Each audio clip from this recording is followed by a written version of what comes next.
Ada yang lain? Kita lanjutkan dulu kayaknya. Masih ada Pak. Jadi sekalian juga ini kemarin tuh ada yang bertanya Pak. Ada yang bertanya masalah ini biar faedah bagi kaum muslimin. Kemarin tuh ikhwan tembilahan itu. Dia di masjid dia itu ada yang membuatkan papan-papan khusus untuk dijadikan sutroh. Jadi di sebagian masjid itu sengaja ada papan khusus gitu yang bisa ditegakkan dijadikan sebagai sutroh. Apa hukumnya?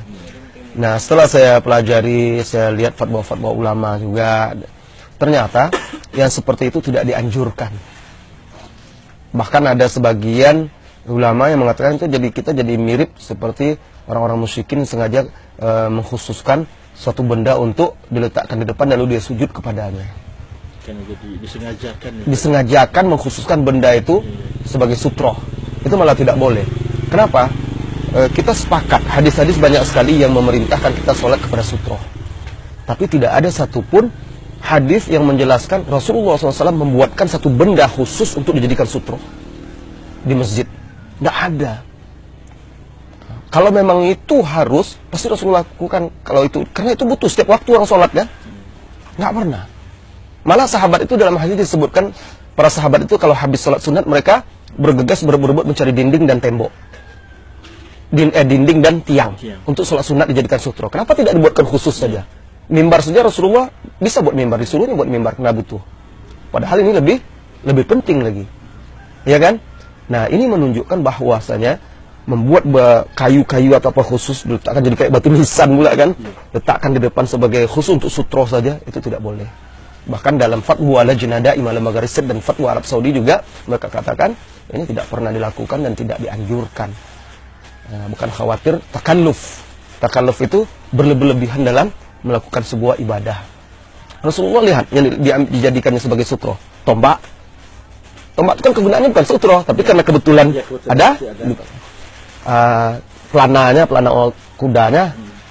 Bahkan pernah beliau malah ada 2 riwayat itu disahihkan oleh sebagian ulama, pernah di Mina pun sholat tanpa sutroh. Sholat di depannya tidak ada apa-apa. Oleh karena itu mayoritas ulama malah berpendapat sebenarnya sutroh itu jatuhnya sangat sunnah muakkadah, sangat ditekan tapi tidak wajib. Nah, karena adanya riwayat Rasulullah pernah juga sholat tanpa sutroh. Nah, ini juga perlu kita ini kan juga kadang-kadang kan gini. Yang membuat itu kan orang awam, Pak. Dia sudah cinta kepada sunnah, baca buku, dapat keterangan, lalu berpikir dia, kalau saya buat begini kayaknya bagus. Itu kan pikiran dia sebenarnya, Pak. Mempermudah orang lah menurut itu kan yang bagus itu pikiran dia karena dia awam. Tapi kalau dia kaji malah nggak ada. Bahkan ada riwayat juga dibawakan oleh para ulama dari Ibnu Umar radhiyallahu anhu pernah menemukan orang yang mengkhususkan benda seperti itu malah dia tidak menyukainya. Nah, coba lihat orang-orang non muslim tuh Pak. Kan sengaja kadang benda khusus diletakkannya di depannya Pak untuk dia sujud kepadanya. Beda kalau kita ke tembok. Tembok itu kan bukan untuk itu, tembok masjid yang fungsinya bukan untuk sutroh. Bukan untuk sutroh, tapi bisa dijadikan sutroh, kan gitu. Nah, ini juga perlu kita sampaikan bahwa mengamalkan sunnah itu perlu bimbingan ulama, ahli ilmu. Jangan, ini mungkin baik nih. Ini mungkin baik. Makanya Imam Asy-Syafi'i berkata, "Man istahsana faqad syara'a."